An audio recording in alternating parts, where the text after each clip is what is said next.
Hello student, welcome back to my channel Samrat Karni. Student, अगर आप विज्ञान का पेपर देने गए और विज्ञान के पेपर में आप लोगों को कुछ भी नहीं आ रहा है, मेरे प्यार जो बिल्कुल तैयारी नहीं की हो आप लोग और चले गए हो एग्जाम देने के लिए विज्ञान का, तो विज्ञान के पेपर को आप लोग कैसे पास करोगे? मेरे प्यार मेरे पास एक वायरल पेपर है विज्ञान का, देख सकते हो 824 PQ कोड है मेरे प्यार और इस पेपर को मेरे प्यार मैं ट्रिक से सॉल्व करके दिखाने वाला हूं और ट्रिक इतना लाजवाब आप लोगों को बताने वाला हूं मेरे प्यार जिस प्रकार मैंने इंग्लिश में ट्रिक बताया था, सारे के सारे बच्चे ट्रिक लगाकर पास हो गए। ठीक है, सभी लोगों को कमेंट आता है नहीं सर आपका ट्रिक बहुत जेन्युइन था और उसी हमने ट्रिक लगाया है, तो फिर आप लोगों के डिमांड पे मैं विज्ञान का लेकर आ गया हूं। कोई भी लड़का फेल नहीं हो सकता है मेरे प्यार बच्चों, चाहे आपकी तैयारी 0% है मेरे प्यार बच्चों, आपको कुछ भी नहीं आ रहा है साइंस में, बिल्कुल मेरे ट्रिक की मदद से मैं पास करा दूंगा। 70 नंबर का पेपर है तो 50 से लेकर 55 नंबर कहीं नहीं गया हुआ है, 50 से लेकर 55 नंबर मेरे प्यार आप आसानी से ला पाओगे मेरे ट्रिक की मदद से। और ये एक वायरल पेपर है 824 PQ का और इसका मैं खुद सोल्यूशन कराने वाला हूं, याद करने की कोई जरूरत नहीं है, सिर्फ ट्रिक की मदद से मैं सॉल्व करके दिखा दूंगा आप लोगों को मेरे प्यार बच्चों। यहां पे निर्देश दिया गया है और निर्देश हमें पढ़ने की आवश्यकता नहीं है, निर्देश कई बार मैं पढ़ा के मेरे प्यार बच्चों में दिखा चुका हूं। निर्देश को छोड़िए, डायरेक्ट आइए आप क्वेश्चन की तरफ, और क्वेश्चन की जब तरफ पाएंगे मेरे प्यार बच्चों, सबसे पहले आएगा आप लोगों का खंड अ, और खंड अ में बहुविकल्पीय प्रश्न रहेगा कितना, टोटल 20। तो 20 बहुविकल्पीय प्रश्न रहेगा मेरे प्यार बच्चों। इसका क्या ट्रिक है, इसे बोलते हैं MCQ, मल्टीपल चॉइस क्वेश्चन। जो ट्रिक मैं आप लोगों को बहुविकल्पीय को बताऊंगा उसमें 20 में से मेरे प्यार बच्चों आप कम से कम 15 से लेकर 16 क्वेश्चन सही कर पाओगे, चाहे आपको आ रहा है चाहे नहीं आ रहा है। 15 से लेकर 16 क्वेश्चन बिल्कुल आंख बंद करके सही करके चले आओगे। तो देखिए, सबसे पहले मैं बहुविकल्पीय प्रश्न का ट्रिक बताता हूं, मैं फिर इसको इस पेपर को सॉल्व करके दिखाऊंगा भी आप लोगों को। देखिए मेरे प्यार बच्चों, इसका क्या है, सबसे पहले हम देखेंगे MCQ का ट्रिक, ठीक है, बहुविकल्पीय प्रश्न का ट्रिक। और मेरे प्यार बच्चों इसका ट्रिक अलग होता है, ठीक है, जैसे हिंदी और सामाजिक विज्ञान का ट्रिक मैंने बताया था, इंग्लिश का बताया था, उससे यह अलग होता है क्योंकि हर एक सब्जेक्ट का ट्रिक अलग होता है मेरे प्यार बच्चों, क्योंकि ऑप्शन चेंज होके आते हैं। तो देखिए MCQ का ट्रिक क्या होता है, रूल नंबर फर्स्ट ये कहता है मेरे प्यार बच्चों कि आपके पास देखिए कोई एक क्वेश्चन रहेगा, उसमें 4 ऑप्शन रहेगा, option A, option B, option C और ऑप्शन डी। ठीक है, चारों ऑप्शनों में से कोई एक ऑप्शन मेरे प्यार बच्चों अगर आपको दिखे कि इनमें से सभी, और कोई एक ऑप्शन दिखे आप लोगों को कि इनमें से सभी, तो मेरे प्यारों चो अगर मैं बताऊं आप लोगों को इसमें बहुविकल्पीय प्रश्न का कि इनमें से सभी अगर चारों ऑप्शन में कोई एक ऑप्शन आ गया तो बिल्कुल मेरे प्यारों चो 100% वाला ऑप्शन सही होगा, 99%। मेरी गारंटी है मेरे प्यारों चो कि वाला ऑप्शन आप लोगों का बिल्कुल सही होगा कि अगर इनमें से सभी आ गया तो। इसके बाद अगर हम बात करें रूल नंबर सेकेंड की तरफ, रूल नंबर सेकेंड कह रहा है कि अगर इन चारों ऑप्शन में से कोई एक ऑप्शन ये आ जाए कि इनमें से कोई नहीं, देखिएगा ध्यान से, इनमें से कोई नहीं अगर आ गया मेरे प्यार बच्चों, तो ध्यान देना है आप लोगों को कि इनमें से कोई नहीं आ गया तो इस वाले ऑप्शन पे मेरे प्यार बच्चों आप लोगों को क्लिक करना है। ये भी आपका 99% मेरे प्यार बच्चों बिल्कुल सही होता है। ठीक है, इनमें से कोई नहीं अगर आ गया तो मेरे प्यार बच्चों ये वाला ऑप्शन ज्यादातर सही होता है मेरे प्यार बच्चों। लेकिन याद रहे कि तब सही होगा कि जब ऑप्शन नंबर सी अगर आपको लग रहा है कि गलत है तब। देखिए इसमें सीक्वेंस पूछता है मेरे प्यार बच्चों, 4 ऑप्शन देगा, ऑप्शन ए, ऑप्शन बी और ऑप्शन सी और ऑप्शन डी, और इनमें से कोई नहीं ऑप्शन डी वाला ही रहेगा। ठीक है, तो अगर आपको लग रहा है कि ऑप्शन सी वाला गलत आंसर है तब जाके इनमें से कोई नहीं वाला पे मारिएगा। अगर आपको लग रहा है कि नहीं ऑप्शन सी सही हो सकता है तो बिल्कुल ऑप्शन सी ही मार के आइएगा, भले ही इनमें से कोई नहीं रहेगा तभी भी। इतना बात आप याद कर लेना, अगर ऑप्शन सी अगर आपको लग रहा है कि सही है तो ऑप्शन सी ही मार के आइएगा, अगर लग रहा है कि ऑप्शन सी नहीं है तब जाके इनमें से कोई नहीं ऑप्शन डी वाला मार के चले आइएगा। इस प्रकार का बहुत प्रश्न मैंने देखा हुआ है मेरे प्यारे बच्चों। इसके बाद अगर हम बात करें रूल नंबर यहां पे तीसरे की तरफ, रूल नंबर तीसरा आता है कि पहला व दूसरा दोनों, ठीक है, कहेगा कि पहला और ऑप्शन दूसरा दोनों सही है, इस तरह का प्रश्न बनता है। ठीक है, दोनों सही है तो मेरे प्यारों को आंख बंद करके आपको उसी वाले ट्रिक पे आप लोगों को इस्तेमाल करना है कि पहला और दूसरा दोनों सही, यही वाला ऑप्शन जो है बिल्कुल सही होगा। इसके बाद अगर हम बात करें रूल नंबर आगे, रूल नंबर 4 देखिए यहां पे, रूल नंबर 4 ये कहता है मेरे प्यारे बच्चों कि कथन और कारण, देखिए कथन और कारण वाला प्रश्न अब बनता है मेरे प्यारे बच्चों, आपके पेपर में कथन और कारण वाला प्रश्न जरूर से जरूर आएगा। तो कथन और कारण वाला प्रश्न है मेरे प्यारे बच्चों, तो या तो ऑप्शन ए सही होगा या तो ऑप्शन सी सही होगा, ये इसी दोनों में से कोई ना कोई एक ऑप्शन सही होगा। बी और डी पे तो आपको बिल्कुल लगाना ही नहीं है मेरे प्यारे बच्चों, बी और डी पे तो बिल्कुल नहीं लगाना है, ए और सी पे लगाना है, कथन और कारण वाला अगर आ गया तो। ठीक है, कथन और कारण, चाहे कथन और निष्कर्ष, कारण की जगह पे कभी कभी मेरे प्यारे बच्चों निष्कर्ष दे देता है, तो बिल्कुल कंफ्यूज मत होइएगा। ऐसा ट्रिक आपको बता दूंगा ना कि आप आराम से 15 से 16 क्वेश्चन सही कर पाएंगे। इसके बाद चलिए आगे आते हैं 5वें प्रश्न की तरफ। 5वां प्रश्न मेरे प्यारे बच्चों आता है मिलान वाला प्रश्न। ठीक है। मिलान वाला प्रश्न आता है मेरे प्यार, उसको ध्यान से देखिए। मिलान वाला अगर प्रश्न आ गया कि अगर यहां पे option A, option B, option C और ऑप्शन डी दिया, इधर आपका 1 2 3 4 दिया हुआ है और इसको मिलाना है मेरे प्यार। मिलान वाला अगर इस तरह प्रश्न आ जाए तो आंख बंद करके मेरे प्यार ऑप्शन ए और ऑप्शन सी पे क्लिक करना है। मिलान वाला प्रश्न हमेशा ऑप्शन ए और ऑप्शन सी सही होता है, इस बात को हमेशा मेरे प्यार दिमाग में अपने फिट कर लो। इसके बाद मेरे प्यार अगर कोई भी ऑप्शन नहीं आए, चारों के चारों ऑप्शन आ जाए ए बी सी डी, ठीक है, ये रूल नंबर 6 कहता है कि अगर चारों ऑप्शन लगा जाए तब वहां पे आप लगाओगे तुक्का, तब वहां पे मेरे प्यार आप लगाओगे तुक्का। और तुक्का मेरे प्यार याद रहे कि ऑप्शन ए और ऑप्शन सी पे ही आपको लगाना है तुक्का, ठीक है, क्योंकि ऑप्शन ए और ऑप्शन सी ज्यादातर सही होते हैं और ऑप्शन बी और ऑप्शन डी भी सही होते हैं, लेकिन इसकी तुलना में कम होते हैं। अगर यह मेरे प्यार अगर 13 से लेकर 14 क्वेश्चन ऑप्शन ए सही और ऑप्शन सी सही होता है, और इसमें मेरे प्यार आपके 7 से लेकर 8 प्रश्न आपका ऑप्शन बी और ऑप्शन डी सही होता है, तो ऑप्शन ए और ऑप्शन सी पे ज्यादातर सही होता है, तो इस वाले ऑप्शन पे क्लिक करके आना है। ये आपका बहुविकल्पीय प्रश्न है। ऐसा ट्रिक आप लोगों को कोई नहीं बताएगा, पूरा का पूरा बहुविकल्पीय प्रश्न का ट्रिक ही मैंने बता दिया। चलिए अब इसे अप्लाई करके मैं आप लोगों को दिखाता हूं, तब जाके आप लोगों को विश्वास होगा मेरे प्यार, आपके अंदर कॉन्फिडेंस आएगा।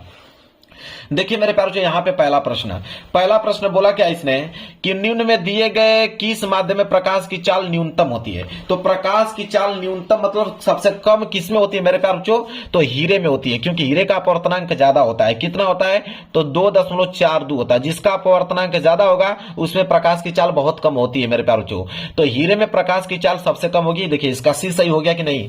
इसके बाद है दूसरा कि एक लेंस वस्तु की स्थिति विशेष के लिए आभासी, सीधा तथा आवर्धित प्रतिबिंब बनाता है, तो लेंस कौन सा होगा। तो मेरे प्यारों आभासी बना रहा है, सीधा बना रहा है, वस्तु से बड़ा बना रहा है, तो कौन सा मेरे प्यारों लेंस होगा, तो वो हो जाएगा आपका उत्तल लेंस। अगर यही पूछेगा कि आभासी बनाता है और उल्टा बनाता है और छोटा बनाता है, तब तो अवतल लेंस हो जाता।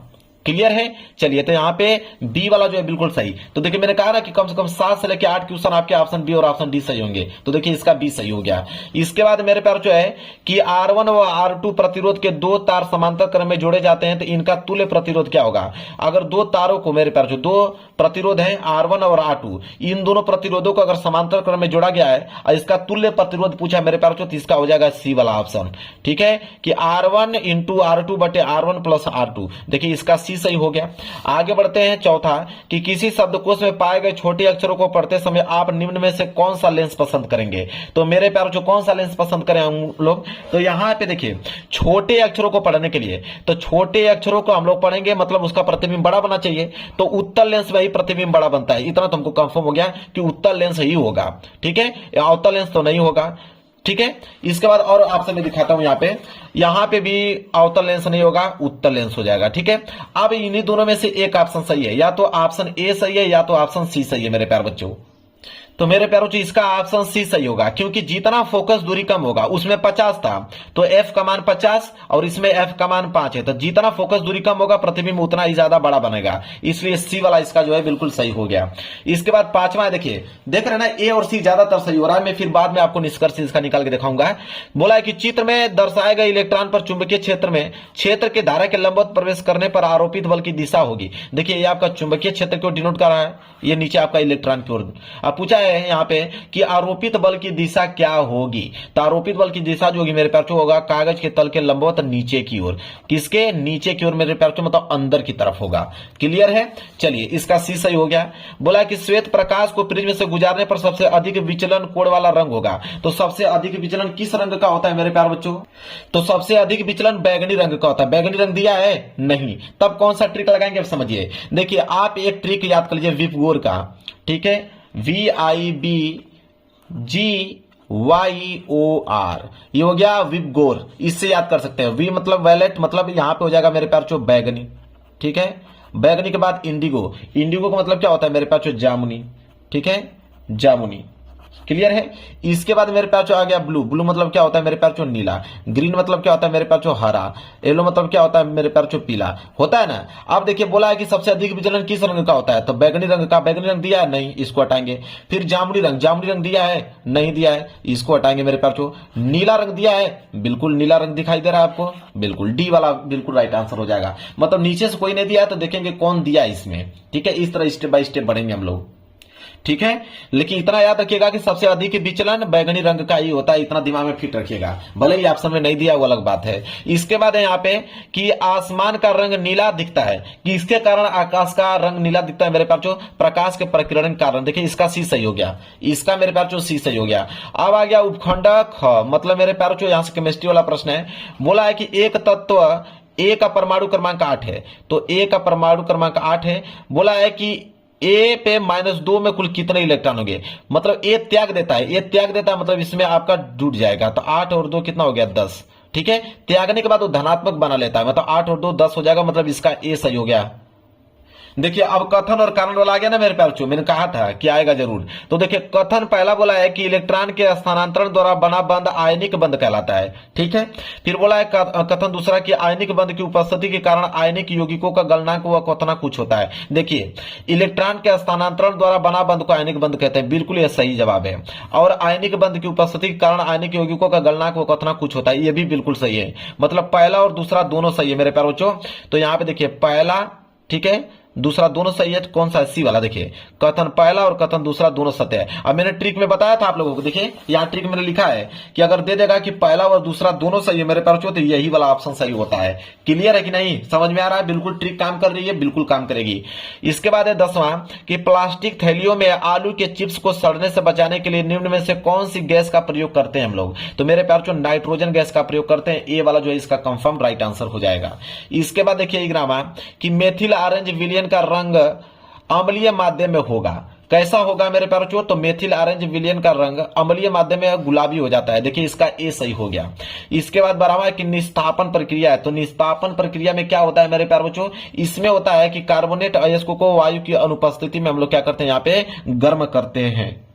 क्लियर है, निस्तापन समझ में आ गया ना आप लोगों को मेरे प्यारे बच्चों, कार्बोनेट अयस्कों को वायु की अनुपस्थिति में गर्म करते हैं। अगर यही भर्जन पूछ लेता, लो बता देता हूं, अगर यही भर्जन पूछ लेता कि भर्जन प्रक्रिया है, तो भर्जन में ऑप्शन नंबर ए सही हो जाता कि सल्फाइड अयस्क को वायु की उपस्थिति में गर्म करते हैं। ठीक है, हालांकि निस्तापन पूछा इसलिए डी वाला इसका सही हो जाएगा। इसके बाद 13वां देख लो कि निम्न में से कौन प्रोपेनोन का क्रियात्मक समूह है, तो प्रोपेनोन का क्रियात्मक समूह मेरे प्यार कौन है, तो मेरे प्यार इनमें से कोई नहीं। मैंने कहा था कि इनमें से कोई नहीं सही होगा, कब, जब लग रहा है कि ऑप्शन सी सही नहीं है। देखिए ऑप्शन सी इसमें कंफर्म है कि यह सही नहीं है, क्योंकि प्रोपेनोन का क्रियात्मक समूह OH नहीं होता है। ठीक है, तो अगर आपको लग रहा है कि सी वाला नहीं सही है और इनमें से कोई नहीं ऑप्शन चौथा दिया है, तो इसी पे मारना है। अगर ऑप्शन चौथा भले ही दिया है, अगर लग रहा है कि ऑप्शन सी सही है, तो आपको इसी पे मारना है। इस बात को ध्यान में रखिएगा, बहुत जबरदस्त रूल है। इसके बाद उपखंड बायोलॉजी वाला प्रश्न है, बोला है यहाँ पे कि निम्नलिखित समीकरण में से कौन सी समीकरण का प्रकाश संश्लेषण प्रक्रिया का समीकरण माना जाता है, तो प्रकाश संश्लेषण की प्रक्रिया का समीकरण इन चारों ऑप्शनों में से किससे माना जाता है मेरे प्यारे बच्चों, तो यहाँ पे देख सकते हैं option number C 6CO2 + 12H2O सूर्य के प्रकाश और परलहरिन की उपस्थिति में ग्लूकोज बनाता है, जल बनाता है और ऑक्सीजन बनाता है। सी वाला इसका जो है बिल्कुल सही हो जाएगा।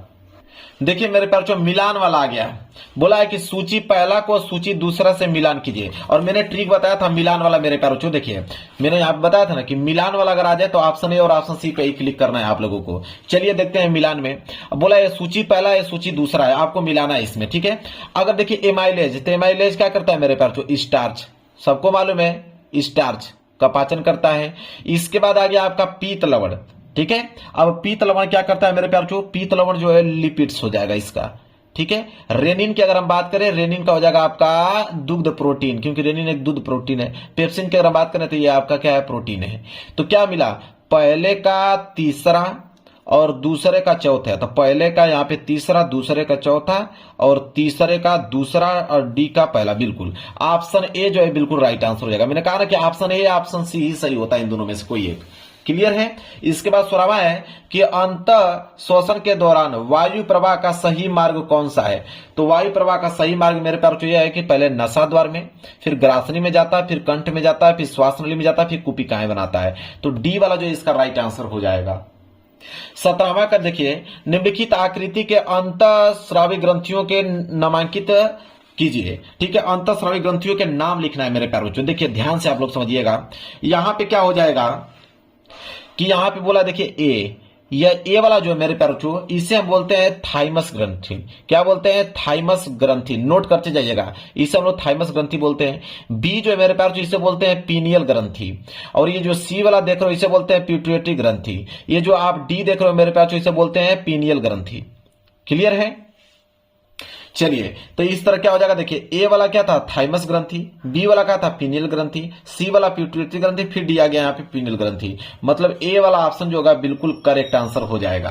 क्लियर है मेरे प्यारों? जो समझ में आ गया। चलिए आगे देखिए प्रश्न संख्या 18 कि विद्युत आवेग के प्रवाह का सही दिशा कौन सा है मेरे प्यारे बच्चों।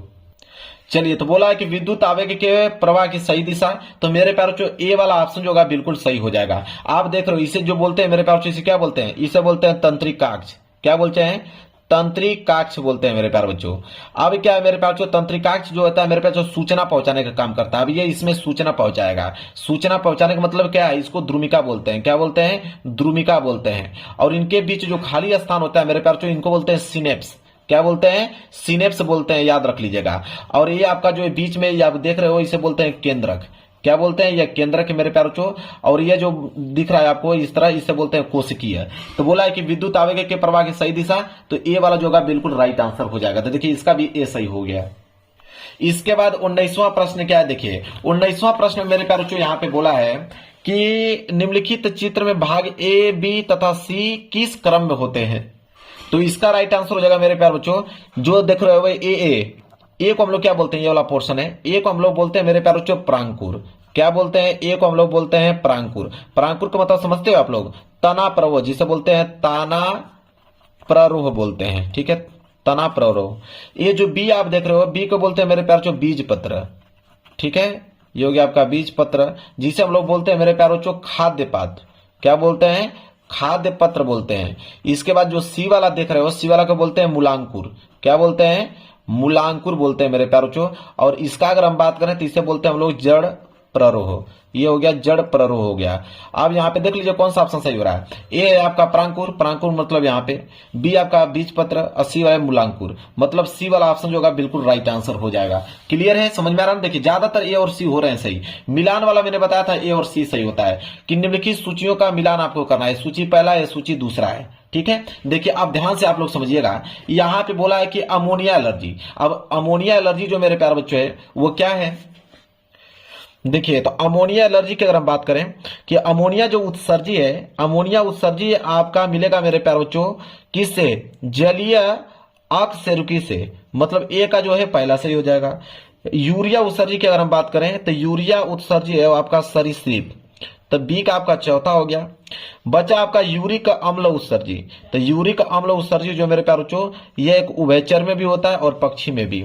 ठीक है, तो यहाँ पे क्या हुआ कि ए का हो गया पहला, तो ए का हो गया यहाँ पे पहला, बी का हो गया यहाँ पे चौथा, और सी का दूसरा और तीसरा दोनों है, तो दूसरा और तीसरा, मतलब सी वाला ऑप्शन जो है बिल्कुल राइट आंसर हो जाएगा।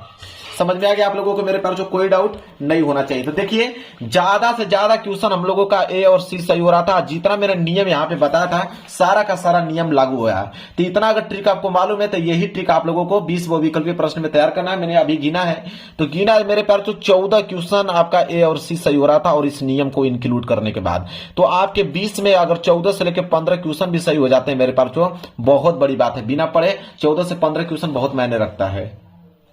अब मेरे प्यारों जो आया खंड ब। खंड ब का ट्रिक समझिए, वर्णनात्मक प्रश्न जो कि 50 नंबर का है। 50 नंबर में आप 30 से लेकर 35 नंबर बिल्कुल आसान तरीके से ला सकते हो मेरे ट्रिक की मदद से। सबसे पहले उपखंड का आया फिजिक्स वाला प्रश्न। समझ लीजिए पहले कि सब्जेक्टिव प्रश्न में कौन सा नियम लगता है। देखिए सब्जेक्टिव प्रश्न की अगर हम बात करें तो सब्जेक्टिव प्रश्न में रूल नंबर फर्स्ट ये कहता है कि जब आपको पेपर मिले प्यारे बच्चों तो 15 मिनट पेपर को पढ़ो। 15 मिनट पेपर को ध्यान से पढ़ना है। 15 मिनट पेपर को मेरे प्यारे बच्चों आप लोगों को पढ़ना है। अब मैंने इसलिए बोला आप लोगों को 15 मिनट पढ़ना है कि जब आप पेपर को एक बार 15 मिनट में पढ़ लोगे ना तो आपको 4 से लेकर 5 क्वेश्चन ऐसे होंगे जो आपको बिल्कुल याद होंगे। उसमें से जो 4 से 5 क्वेश्चन याद होंगे उन प्रश्नों को आपको बोर्ड एग्जाम की कॉपी में सबसे पहले करना है। सबसे पहले उन प्रश्नों को करना है जो 4 या 5 प्रश्न आपको आ रहे होंगे। इसके बाद मेरे पास जो रूल नंबर सेकंड ये कहता है कि आप लोगों को ज्यादा पेज लिखने की आवश्यकता है। साइंस के पेपर में मेरे पास जो थोड़ा सा आप बढ़ा चढ़ा कर लिख सकते हो, कोई दिक्कत नहीं है, ठीक है। साइंस के पेज में थोड़ा सा आप लॉन्ग कर सकते हो उन चीजों को। इसके बाद रूल नंबर थर्ड ये कहता है कि आप को कोई प्रश्न अगर नहीं आ रहा है तो कीवर्ड को पकड़ो। जिस दिन अगर आप कीवर्ड पकड़ना सीख लिए उस दिन किसी भी प्रश्नों का जवाब आप दे पाओगे आसान तरीके से, चाहे वो प्रश्न आ रहे हैं नहीं आ रहे हैं। अब कीवर्ड कैसे पकड़ा जाता है, अभी मैं सब्जेक्टिव प्रश्नों को सॉल्व करूंगा तो कीवर्ड पकड़ के आपको बताऊंगा कि कीवर्ड कैसे पकड़ा जाता है और उसका आंसर कैसे लिखा जाता है। इसके बाद रूल नंबर 4 यह कहता है कि अगर यहां पे साइंस में क्वेश्चन सॉल्व कर रहे हो, फार्मूला अगर आपको याद है, ठीक है, तो फार्मूला आपको जरूर से जरूर उसमें लिखना है। मान लीजिए ओम का नियम लिख रहे हो तो ओम का नियम जैसे V बराबर आई आर है, तो ओम का नियम का अगर सूत्र आपको मालूम है तो ओम का नियम आपको वहां पे लिख देना है, ठीक है। अगर आवेश का परिभाषा लिख रहे हो तो आवेश बराबर Q बराबर IT होता है, तो इस फार्मूले को वहां पे लिख दीजिए। समझ रहे हैं मैं कहना क्या चाहता हूं कि अगर कोई परिभाषा या कुछ भी वर्ड लिख रहे हो तो अगर उसका फार्मूला अगर मालूम है तो ब्लैक पेन से लिखकर उसको ब्रैकेट में पैक कर दो। और उसके साथ साथ डायग्राम, अगर कोई ऐसा प्रश्न है कि जहां पे डायग्राम आपसे पूछा गया है तो डायग्राम आपको जरूर से जरूर एकदम स्वच्छ और सचित वर्णन करना है उसका। डायग्राम अगर बनाते चलोगे ना पेपर में तो एग्जामिनर इतना प्रभावित हो जाएगा कि आपको नंबर भरपूर देगा। तो डायग्राम और फार्मूला लिखते चलना है आप लोगों को। इसके बाद लास्ट है आपका 5वां हेडिंग। हेडिंग आपको छोड़ना ही नहीं है। किसी भी प्रश्न का अगर जवाब आप दे रहे हैं तो ध्यान रहे कि उसकी हेडिंग सबसे ज्यादा इंपॉर्टेंट रखती है। हेडिंग आपको डालना ही डालना है। चलिए मैं क्वेश्चन सॉल्व करके दिखाता हूं तब आपको समझ में आएगा। देखिए जैसे मान के चलिए कि पहला प्रश्न हमने 21वां करना है। बोला है कि ओम का नियम क्या है, किसी तार के प्रतिरोध को प्रभावित करने वाले किन्हीं दो कारकों का उल्लेख कीजिए। और 400 वाट का एक बल्ब अगर 200 वोल्ट के विद्युत स्रोत से जुड़ा है तो बल्ब के केवल 5 मिनट उपयोग में लाया जाता है। बल्ब में प्रवाहित धारा तथा इसमें उत्पन्न ऊष्मा की मात्रा ज्ञात कीजिए। 4 नंबर के लिए प्रश्न आ गया। नहीं आ रहा है, कैसे करोगे देखिए मैं बताता हूं आप लोगों को। सबसे पहले मेरे प्यारे बच्चों आप प्रश्न उत्तर संख्या यहाँ पे डाल लीजिए। जैसे यहाँ पे देखिए खंड ब है ना, तो आप यहाँ पे डालिए खंड ब। खंड ब डालने के बाद स्केल की सहायता से इसके नीचे अंडरलाइनिंग कर दीजिए। वर्णनात्मक प्रश्न करो तो उसके बगल में आप लिखो वर्णनात्मक प्रश्न, ठीक है। हेडिंग सब मैंने कहा ना कि हेडिंग सबसे ज्यादा इंपॉर्टेंट है। वर्णनात्मक प्रश्न लिखा, स्केल की सहायता से इसके नीचे भी आपने अंडरलाइन कर लिया। यहाँ पे सबसे पहले आप उपखंड क कर रहे हो तो उपखंड क आपको डालना पड़ेगा कि उपखंड क आप कर रहे हो, ठीक है। ब्रैकेट में करो, स्केल की सहायता से अंडरलाइनिंग कर लेना। प्रश्न उत्तर संख्या 21 करो तो एक लाइन के गैप छोड़कर आप डालोगे प्रश्न उत्तर संख्या 21। हेडिंग में थोड़ा सा भी लापरवाही नहीं करना है आप लोगों को। तो प्रश्न उत्तर संख्या आपने 21 डाल लिया। आप प्रश्न उत्तर संख्या 21 करने जा रहे हो। पहले ही पूछा था ओम का नियम, तो यहाँ पे कीवर्ड क्या है, ओम का नियम। तो पहली हेडिंग क्या हो जाएगी, ओम का नियम। तो यहाँ पे हेडिंग डालोगे मेरे प्यार जो ब्लैक पेन से कि ओम का नियम। देखिए कैसे भी किसी प्रश्नों का जवाब देते हैं। अब ओम का नियम आपने डाल लिया। अब ओम के नियम में कुछ भी अगर आपको आता है कि ओम का नियम क्या कहता है, ओम का नियम ये नहीं कहता है कि ओम का नियम के अनुसार यदि किसी चालक तार की अगर भौतिक अवस्थाएं हैं जैसे लंबाई हुआ, क्षेत्रफल हुआ, न बदली जाए और उसके सिरों पर लगाए गए जो विभवांतर वो उसमें बहने वाली जो धारा का मान जो है नियत रहता है, वही चीज अपने से बनाकर मेरे पास जो 4 या 5 लाइन में लिख देना है।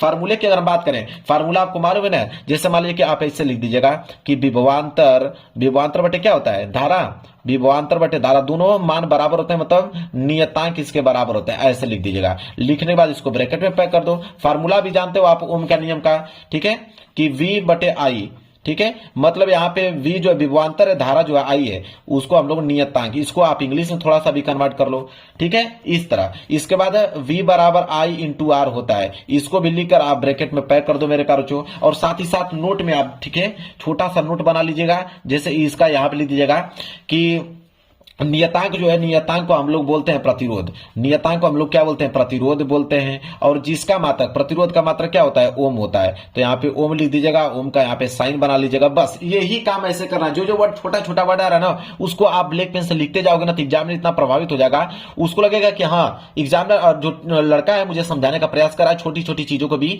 उसने इंक्लूड किया हुआ है। बस यही तो काम करना है आप लोगों को। इसी तरह करते करते सारे प्रश्नों का जवाब आपको दे देना है। चलिए न्यूमेरिकल भी पूछा था ना, तो न्यूमेरिकल भी आप लोग मेरे पास सॉल्व कर लीजिएगा। जैसे 400 वाट है, ठीक है, तो 400 वाट दिया है मेरे प्यारों, तो यहां पे आपको लिखना पड़ेगा, ठीक है। यहाँ पे 400 वाट दिया तो आप लिख दीजिएगा, वाट का मतलब P लिखिएगा, P का वैल्यू 400 वाट दिया हुआ है। वोल्ट दिया मतलब V का वैल्यू 200 वोल्ट दिया हुआ है। और समय आपको T बराबर 5 यहाँ पे मिनट दिया है मेरे प्यारों। तो मिनट देखिए, जब भी मिनट रहे ना उसको सेकेंड में चेंज कर दीजिए। तो 5 का गुणा जब 60 में कर देंगे मेरे प्यारों तो ये आपका सेकेंड में चेंज हो जाएगा। समझ रहे हैं, 300 सेकेंड आ जाएगा। और आपसे क्या पूछा है, धारा का मान, I का मान, तो I बराबर क्या हो जाएगा, V इंटू जैसे v बराबर आई आर था ना, तो अगर यहां से i निकालना चाहोगे तो i बराबर क्या हो जाएगा, v बटे r हो जाएगा। v का वैल्यू दिया ही है कितना आपको 400, और r का मान मेरे प्यारे बच्चों कितना है, आर का मान अगर नहीं मालूम है तो आर का मान निकाल लो मेरे प्यारे बच्चों। आर का मान कहां से निकल जाएगा, पहले आई का मान निकाल लीजिए। आई बराबर क्या होता है, पी बटे के वी। तो आई का मान देखिए, पी का वैल्यू दिया ही था कितना 400, और बटे वी का वैल्यू दिया ही था 200, काट दोगे तो मेरे पास 2 एम्पियर आ गया आई का वैल्यू। जब आई का वैल्यू 2 एम्पियर आ गया मेरे प्यारे बच्चों, तो यहां से आर का वैल्यू निकल जाएगा। आर बराबर क्या होता है, वी अपान के आई। तो आर बराबर वी का वैल्यू कितना दिया हुआ है, देखिए वी का वैल्यू 200 दिया है, आई का मान अभी आया है 2, काट दोगे तो मेरे प्यारे बच्चों 100 आ गया, 100 प्रतिरोध आ गया आर के वैल्यू। अब यहाँ पे आप 100 लिख दो, 100 से जब कटाओगे तो 4 आ गया, 4 एम्पियर मेरे प्यारे बच्चों। समझ रहे, ऐसे कर करके आप लोगों को बस बढ़ा चढ़ाकर इसको लिख देना है।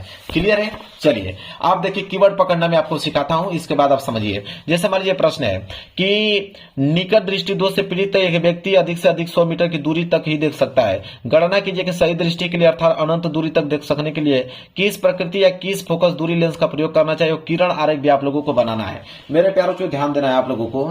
यहां पे बोला है कि निकट दृष्टि दोष, तो सबसे पहले निकट दृष्टि दोष हेडिंग डाल के लिख दीजिए कि निकट दृष्टि दोष आखिरकार है क्या। फिर यहाँ पे जो दिया है मेरे प्यारों फार्मूले रखकर आप लोगों को इस क्वेश्चन को सॉल्व करना है। उसके प्रकृति क्या है, प्रकृति लिख दीजिएगा। फोकस दूरी किस लेंस का प्रयोग करना चाहिए, आपको नहीं मालूम है तो उत्तल ही लेंस लिख दीजिए। अगर आपको नहीं मालूम है तो अवतल लेंस ही लिख दीजिए। किरण आरेख खींचने के बोला, कोई भी एक किरण आरेख मेरे प्यारों यहाँ पे खींच दीजिएगा। यहाँ पे ऐसे मान लीजिएगा अवतल लेंस बना दीजिएगा, ऐसे करके यहाँ पे ऐसे कर दीजिएगा, ठीक है, चित्र बना लीजिएगा, एग्जामिनर आपको नंबर दे देगा। फिर बोल रहा है यहाँ पे कि किसी चालक के प्रतिरोध किन किन बातों पर निर्भर करता है, यदि विद्युत बल्ब 80 वोल्ट पर संचालित करने के लिए कितना प्रतिरोध श्रेणी क्रम में जोड़ना चाहिए, और यह उतना ही धारा ले सकता है जितना प्रतिरोध है। तो भाई किसी चालक का प्रतिरोध किन किन बातों पर निर्भर करता है, आप लिख दीजिएगा कि लंबाई पर निर्भर करता है, लंबाई बढ़ाएंगे तो प्रतिरोध भी बढ़ेगा। और अनुप्रस्थ काट के क्षेत्रफल पर निर्भर करता है, क्षेत्रफल बढ़ाएंगे तो प्रतिरोध भी बढ़ेगा। ताप पर निर्भर करता है, चालक के पदार्थ की प्रकृति पर निर्भर करता है। बस इसी तरह आपको लिखना है मेरे पास। उसमें न्यूमेरिकल भी दिया है, V 80 वोल्ट दिया, V का मान 80 लिख देना है यहाँ पे। और प्रतिरोध को हम लोग किससे दर्शाते हैं मेरे प्यारों, ओम से दर्शाते हैं। तो प्रतिरोध का मात्रक ओम हो जाएगा, धारा का मान एम्पियर हो जाएगा, ठीक है। फिर ओम का नियम लगाकर उसमें फार्मूला रखे लगा दीजिएगा। पूछा है कि मैक्सवेल के दाएं हाथ के अंगूठे का नियम चित्र बनाकर, तो मेरे प्यारों मैक्सवेल के दाएं हाथ के अंगूठे का नियम आप लिख सकते हैं। हेडिंग डालिएगा कि मैक्सवेल के दाएं हाथ के अंगूठे का नियम, ये हेडिंग का काम करेगा। कीवर्ड मिल गया ना कि मैक्सवेल के दाएं हाथ के अंगूठे का नियम, एक कीवर्ड का काम कर दिया। हेडिंग डालने के बाद लिख दीजिएगा कि यदि हम किसी चालक तार को अपने दाएं हाथ में इस प्रकार पकड़े कि अंगूठा तार में बहने वाली धारा की दिशा में हो और अंगुलियां चुंबकीय क्षेत्र की दिशा में होती है, उसे हम लोग बोलते हैं मैक्सवेल के दाएं हाथ का अंगूठा नियम। और अपने दाएं हाथ का अंगूठा का नियम यहाँ बना लीजिएगा, जैसे चित्र ऐसे बना लीजिएगा, ऐसे कर लीजिएगा। हाथ कैसे बनता है, ऐसे ही तो बनता है, ऐसे कर लीजिएगा। ये अपना उंगली बना लीजिएगा, ऐसे करके हो गया। समझ में आ रहा है, ये इसको दर्शा दीजिएगा कि चुंबकीय क्षेत्र की दिशा को डिनोट कर रहा है, और यहाँ पे ऐसे कर दीजिएगा, लीजिएगा कि धारा का डिनोट कर रहा है। बस ऐसे ही काम करके कुछ ना कुछ आपको जोड़ के लिखना ही है। इसके बाद मेरे पास जो फ्लेमिंग के बाएं हाथ का, जब दाएं हाथ हो गया तब बाएं हाथ भी लिख दोगे, ठीक है, वही ट्रिक लगाकर। इसके बाद बोला कि चुंबकीय बल रेखाएं कोई 4 गुण लिखे, कोई भी 4 गुण लिख सकते हैं मेरे पास। जो लिख दीजिएगा कि चुंबकीय बल रेखाएं हमेशा उत्तरी ध्रुव से निकलती हैं और दक्षिणी ध्रुव में जाती हैं। ये चुंबक के अंदर दक्षिणी ध्रुव से उत्तरी ध्रुव की ओर होती हैं। और एक समान चुंबकीय क्षेत्र की दिशा क्या होती है मेरे पास, जो समानांतर होती है। चुंबकीय बल रेखाएं एक दूसरे को कभी नहीं काटती हैं। इसी तरह आपको जोड़कर लिख देना है। फिर बोला है कि घर में मुख्य स्रोत के 3 तार बताइए, कि एबीसी का नाम बताना है, प्रत्येक तार का नाम भी लिखना है, कार्य भी लिखना है। तो 3 तार आपके घरों में होते हैं मेरे प्यार। एक होता है विद्युतमय तार, तो उसमें लिख दीजिएगा विद्युतमय तार में कि विद्युतमय तार उच्च वोल्टेज पे उपकरणों की धारा पहुंचाती है, धारा पहुंचाने का काम करती है, लाल और भूरे रंग का होता है। एक होता है उदासीन तार, उदासीन तार वो तार होता है जो धारा को क्या करता है, वापस ले जाता है, और यह नीले रंग का होता है मेरे प्यारों। इसके बाद एक और लिख दीजिएगा भूसंपर्की तार मेरे प्यारों। भूसंपर्की तार में लिख दीजिएगा कि इसमें कोई भी धारा आती नहीं है। ये इसका उपयोग बिजली के झटके से बचाने के लिए हम लोग करते हैं, ताकि बिजली हमें मार ना पाए, ठीक है। और यह हरे रंग का होता है। मतलब जो बता रहा हूं उसी तरह आपने जोड़ के आप लोगों को लिखना है। यहाँ पे संतुलित रासायनिक समीकरण की बात किया है। जैसे मान लीजिए बोला है कि तनु सल्फ्यूरिक अम्ल दानेदार जिंक के साथ अभिक्रिया करता है, तो यहाँ पे सल्फ्यूरिक अम्ल कुछ भी लिख दीजिए। जैसे मान लीजिए H2SO4 आपने लिख दिया, जिंक है ना, तो जिंक से भिड़ा दीजिए, तो यहाँ पे ZN ला दीजिए, यहाँ से SO4, तो यहाँ से SO4 हो गया, हाइड्रोजन का अलग कर दीजिए, लो बन गया। फिर बोला है कि तनु हाइड्रोलिक अम्ल और मैग्नीशियम पट्टी के साथ, तो तनु हाइड्रोक्लोरिक अम्ल मतलब मेरे पास जैसे HCl मान लो ले लो। और बोला है क्या यहाँ पे मैग्नीशियम पट्टी, मैग्नीशियम को जानते हो Mg होता है, ठीक है, तो यहाँ Mg इसका Cl जोड़ लो, तो MgCl हो गया। यहाँ पे फिर ऑक्सीजन बाहर हो जाएगा मेरे प्यारों। संतुलित करना है, यहाँ पे 2 लगा दो, कुछ ना कुछ इसी तरह लिखते चलो। फिर बोला है कि नाइट्रोजन हाइड्रोजन, नाइट्रोजन मतलब N2 और हाइड्रोजन का मतलब H2, इन जोड़ों को जोड़ेंगे तो क्या हो जाएगा, तो यहाँ पे NH, तो यहाँ पे हो जाएगा NH, ठीक है, यहाँ पे मन कर रहा है तो 3 लिख दो, ठीक है, यहाँ पे 2 लिख दो, यहाँ पे 2 लिख दो। इस तरह संतुलित करके आपको मतलब रासायनिक अभिक्रिया किसी न किसी तरह करके आप लोगों को पूरा करना है, छोड़ के नहीं आना है, ठीक है। और आईपीएससी नाम लिखने के लिए देता है मेरे प्यार, तो जैसे बोला कि आईपीएससी नाम, अगर इसका नाम लिखना है, आपको नहीं समझ में आ रहा है कि इसका नाम क्या होगा मेरे प्यार, कुछ भी लिख दो। जैसे आपका मन कर रहा है कि नहीं मैं प्रोपेनल लिखूंगा, ठीक है, प्रोपेनल लिख दो इसका, ठीक है। ये वाला है, इसका अगर दिमाग में काम प्रोपेनोन लिख दो, उसका प्रोपेनल लिखा तो इसको लिख दो आप कि ये तो प्रोपेनोन है। बस कोई ना कोई नाम आप लोगों को मेरे प्यार चो यहाँ पे आईपीएससी नाम लिखना ही लिखना है। विस्थापन अभिक्रिया पूछा है तो विस्थापन अभिक्रिया में लिख दीजिएगा कि जब कोई अधिक क्रियाशील वाला तत्व कम क्रियाशील वाला तत्व को उसके यौगिक में से उसको बाहर कर देता है या विस्थापित कर देता है, विस्थापन अभिक्रिया कहते हैं।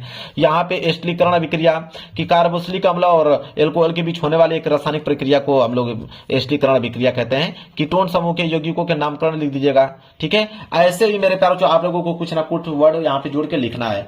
इसी तरह ब्लीचिंग पाउडर का जल संशोधन में उपयोग, तो ब्लीचिंग पाउडर का उपयोग कहां करते हैं, लिख दीजिएगा कि इसका उपयोग हम लोग सूती वस्त्र लिनन कपड़ों बनाने के लिए उपयोग करते हैं, ठीक है। चीनी को सफेद करने के लिए करते हैं। प्लास्टर ऑफ पेरिस से जिप्सम प्राप्त करने का रासायनिक समीकरण नहीं आ रहा है मेरे प्यार, जो कुछ भी, जैसे प्लास्टर ऑफ पेरिस CaSO4, ठीक है, 2 लगा दो और प्लस जल भी उसमें जोड़ दो।